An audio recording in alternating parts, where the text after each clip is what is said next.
ওরহমাতুল্লাহি ওয়া বারাকাতুহু। আলহামদুলিল্লাহি রাব্বিল আলামিন ওয়াল আকিবাতু লিল মুত্তাকিন ওয়াস সালাতু ওয়াস সালামু আলা আশরাফিল আমবিয়া ওয়াল মুরসালিন নবিয়িনা মুহাম্মদ ওয়া আলা আলিহি ওয়া সাহবিহি ওয়া মান তাবিআহুম বিইহসানিন ইলা ইয়াউমিদ্দিন, আম্মা বা'দ। সম্মানিত দূরের ও কাছের দর্শক ও শ্রোতা মণ্ডলী, আল্লাহ রাব্বুল আলামিনের অশেষ মেহেরবানিতে আমরা আজ 17ই রজব 1446 হিজরি রোজ শুক্রবার রিয়াদস্থ দিরা ইসলামিক সেন্টারে শুরু করতে যাচ্ছি তাফসির ক্লাস। আজকে সূরা বাকারার 161 থেকে 164 নম্বর আয়াতের সংক্ষিপ্ত তাফসির আমরা শুনব, আল্লাহ যা তৌফিক দিয়েছেন তার থেকে।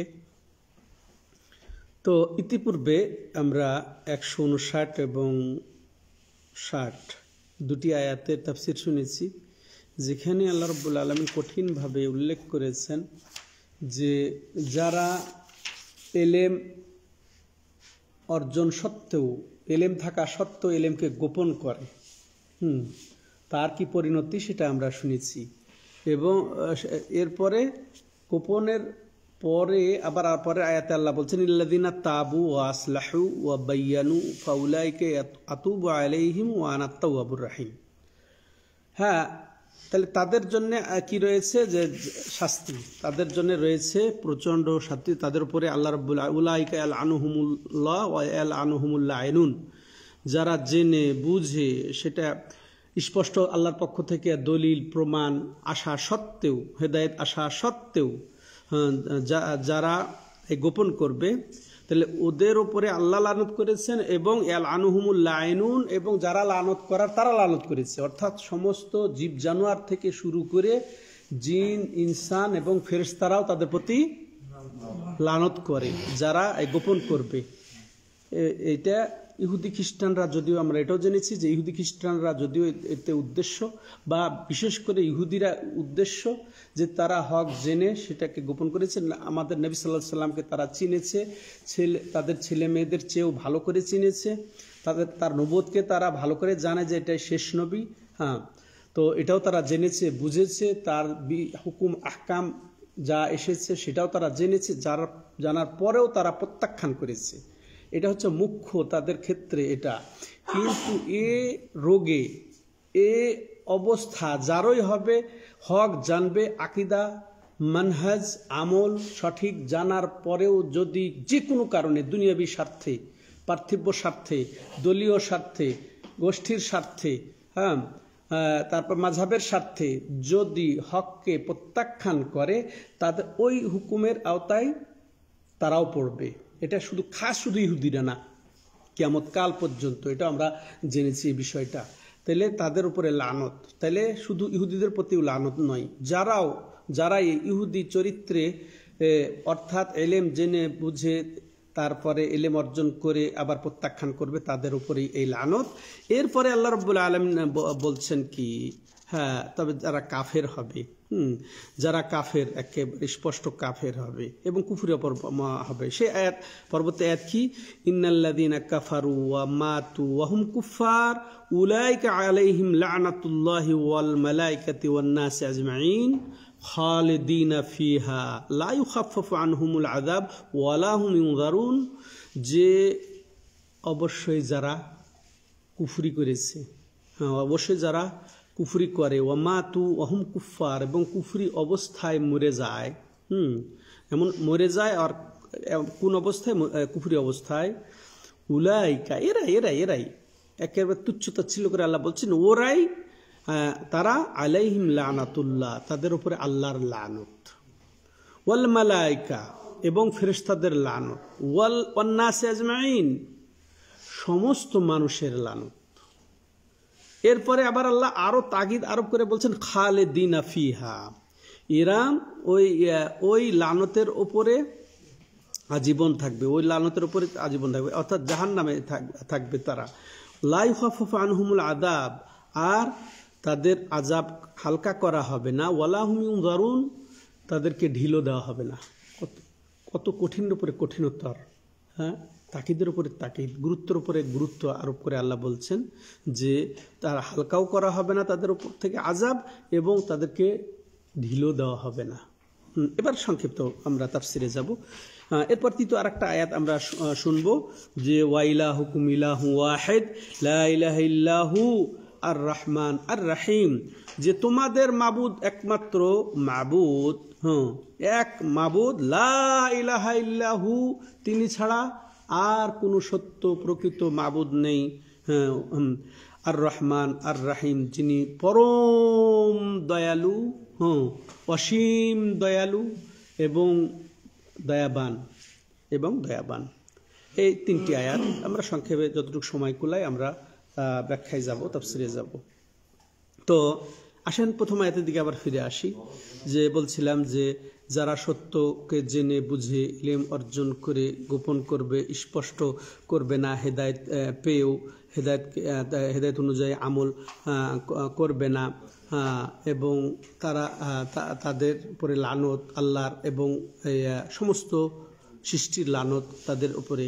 তবে আবার যারা তওবা করে ফিরে আসবে তাদের এই অপকর্ম থেকে, তাদের এই কুফরি থেকে হোক, তারপরে আমল থেকে বিরত থাকার যে দোষ এর থেকে হোক, যদি এর থেকে সে ফিরে আসে, তাবু ও আসলাহু, এবং সংশোধন, যেটা তাদের ত্রুটি ছিল সেটাকে সংশোধন যদি করে, ও বাইয়ানু, এবং বয়ান দিয়ে দেয় যে আমি কি অপরাধে ছিলাম, আমি কি দোষে ছিলাম, কি অপরাধে ছিলাম, যে এলেম জানা সত্ত্বেও আমি গোপন করেছি, এগুলা যদি স্পষ্ট করে দেয়, তাহলে তো সে পরিত্রাণ পেয়ে যাবে। কিন্তু যারা এটা করবে না তাদের জন্য তো মহাশাস্তি, তাদের উপরে লানত।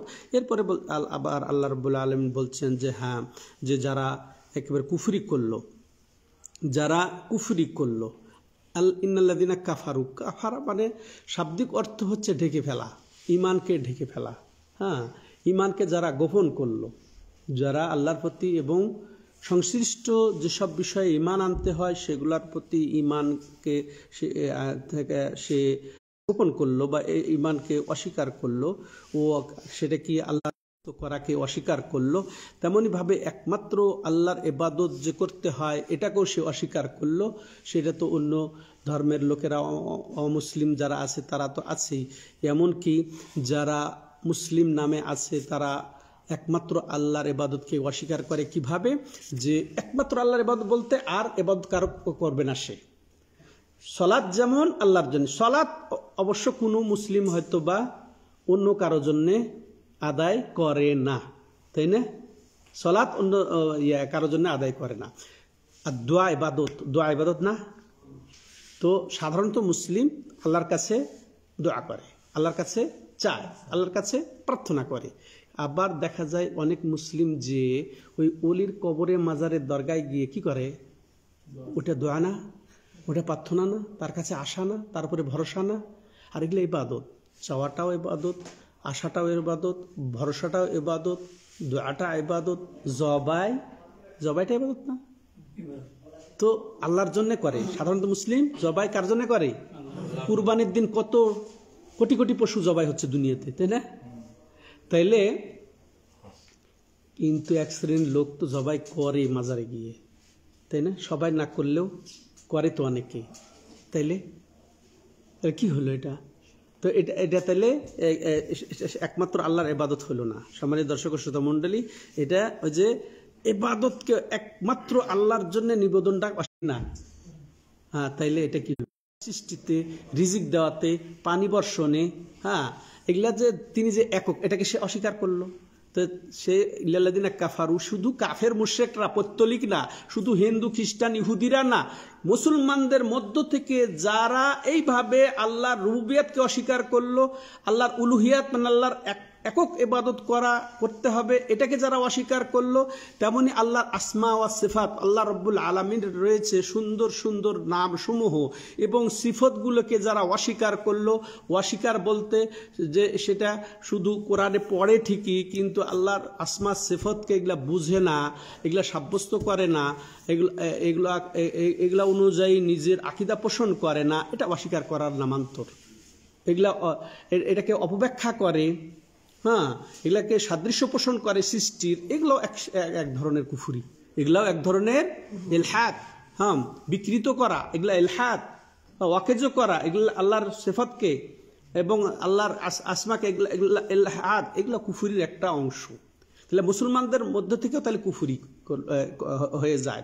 তা কি বলছেন, ইন্নাল্লাযিনা কাফারু, যারা এইভাবে কুফরি করলো, ওমাতু অহম কুফার, এবং কাফের হয়েই সে মরল, এই অবস্থায় তওবা না করেই কুফরি অবস্থায় মরে গেল, এরাই এই নিম্ন শ্রেণীর যারা, তো বেঈমান যারা, আলাইহিম লানাতুল্লাহ, এদের ওপরে কার লানত? আল্লাহর লানত। লানতের অর্থ কি? রহমত থেকে এরা বঞ্চিত, বহিষ্কৃত। আর তারপর লানাতুল্লাহ ওয়াল মালাইকা ওয়ান নাস আজমাইন, ফেরেশতাদেরও লানত, ফেরেশতারাও তার উপরে বদদোয়া করে যে আল্লাহ তাকে রহমত থেকে বিতাড়িত করো, বঞ্চিত করো, তাকে দূর করো তোমার রহমত থেকে। ওয়ান নাস আজমাইন, এবং সমস্ত মানুষের তার উপরে লানত, এই কুফরি অবস্থায় যে মরে যাবে, হ্যাঁ, আল্লাহর একমাত্র ইবাদত না করে মরে যাবে, আল্লাহর সাথে শিরিক করে মরে যাবে। যদিও সে সালাত পড়ে, মুসলমানদের মধ্য থেকে সে সালাত পড়ে, কিন্তু ওই দরগায় গিয়ে প্রার্থনা, আশা, ভরসা, জবাই ওগুলা করে, মুমিনদের উপরে ওলিদের উপরে ভরসা করে, এদেরও একই হুকুম। এই কুফরি শব্দটা তাদের উপরে ফিট খাবে। হ্যাঁ, তো যারা, তাহলে ওদের উপরে সমস্ত মানুষের লানত। এখন প্রশ্ন, সমস্ত মানুষ বলতে কাকে বোঝায় মুজিব ভাই? এখানে তো মুসলমানদেরকেই বোঝানো হচ্ছে। হ্যাঁ, ওই তো সবাই মুসলিম, আর মুসলিম নাম নিয়ে যারা কুফরি করবে তারা এর মধ্যে। কিন্তু এখন আমার প্রশ্ন, ভাইরা যারা সরাসরি শুনছেন, যারা আড়াল থেকে শুনছেন, এখানে আল্লাহ বলেছেন ওয়ান্নাসে আজমাইন, সমস্ত মানুষের, নাস বললে সব মানুষ চলে আসে, আবার আজমাইন সব মানুষের, তাদের সব মানুষেরও লানত তাদের উপরে। কাদের উপরে? যারা কুফরি অবস্থায় মারা গেল। এখন সব মানুষ বলতে মুসলিম অমুসলিম হতো, তাহলে সব মানুষের অন্তর্ভুক্ত, তাহলে অমুসলিমদেরও কি লানত হবে এখানে? কি ভাই, অমুসলিমদেরও কি লানত বর্তাবে যারা কুফরি অবস্থায় মরে যাবে? উপরই আছে না, এখানে অমুসলিমদেরও লানত ওই কুফরি অবস্থায় যারা মরবে তাদের উপরে। এক কাফের আর এক কাফের উপরেও লানত করবে, এক কাফের লানত আর এক কাফের উপরেও লানত পড়বে। এখানে ওয়ান্নাস আজমাইন দিয়ে এটা বোঝাচ্ছে। আমি আসছি তাহলে সবার, তো খালেদিনা ফিহা, আল্লাহু আকবার। হ্যাঁ, খালেদিনা, যেমন এই দেখেন, এক কাফের যে আর এক কাফের উপরে লানত করবে, অন্য জায়গায় এসেছে, যেমন কুল্লামা দাখালাত উম্মাতুন লানাত উখতুহা, কুল্লামা দাখালাত উম্মাতুন, যখনই এক জাতি এই জাহান্নামে প্রবেশ করবে, ওদেরকে তো তাদেরই আর এক জ্ঞাতি ভাই, জাতি ভাই, তাদেরই ভাইয়েরা আবার তাদের উপর লানত করবে। এটা কোরআনে সুসাব্যস্ত রয়েছে। আর অভিশাপ করবে, অভিশাপ, ওটাই হ্যাঁ, আমরা বাংলাতে অভিশাপ বলি। তো তাইলে এই যে ফেরেশতারা এবং সমস্ত মানুষ তাদের উপর বদদোয়া করবে যে তাদেরকে বিতাড়িত করা হোক, দূরীভূত করা হোক আল্লাহর রহমত থেকে, জান্নাত থেকে, এবং তাদের উপরে আযাব নাজিল হোক। হ্যাঁ, তাদের এইটাই হচ্ছে লানতের অভিশাপের একটা বিস্তারিত কথা। খালেদিনা ফিহা, আর এই জাহান্নামে তারা, এই আগুনে, এই আযাবে তারা স্থায়ী হবে, সার্বক্ষণিক। এ নয় যে বিচ্ছিন্ন হয়ে যাবে, এটা হবে না। কিসের জন্যে? আল্লাহর যে লানত, ফেরেশতার যে লানত, সমস্ত মানুষের যে লানত, এর কারণে তারা আর ওই জাহান্নাম থেকে আর বের হতে পারবে না, মুক্তি হতে পারবে না, তাহলে স্থায়ী হয়ে যাবে। তো এরপরে যে দুনিয়ার পরে থেকে যখন মরে যাবে, তখন থেকে তার স্টার্ট আযাবের, ওই স্টার্ট যে হলো, আর আযাব আর বন্ধ হবে না, স্থায়ী হয়ে যাবে। সেটা কি? কারণ এই দুনিয়া থেকে বিদায় হলে তার দুইটা দিক, জান্নাত এবং জাহান্নাম। এক শ্রেণী যাবে জান্নাতে, আর এক শ্রেণী যাবে জাহান্নামে। যেমন বলছেন ফারিকুন ফিল জান্নাতে ওয়া ফারিকুন ফিস সাইর, যে সূরার এই 7 নম্বর আয়াতে আল্লাহ বলছেন যে এক দল তাদের মধ্যে জান্নাতে, আর এক দল যাবে জাহান্নামে। হ্যাঁ, তেমনি ভাবে আল্লাহ রাব্বুল আলামিন জান্নাতকে এবং জাহান্নামকে সম্বোধন করে কি বলবে জানেন? যে আনতাল জান্নাহ রাহমাতি আরহামু বিকা মিন মান আশা। দেখো তুমি হচ্ছ জান্নাত, আমার রহমতে, তুমি হচ্ছ জান্নাত আমার রহমত স্বরূপ। আরহামু বিকা মান আশা, তোমার দ্বারা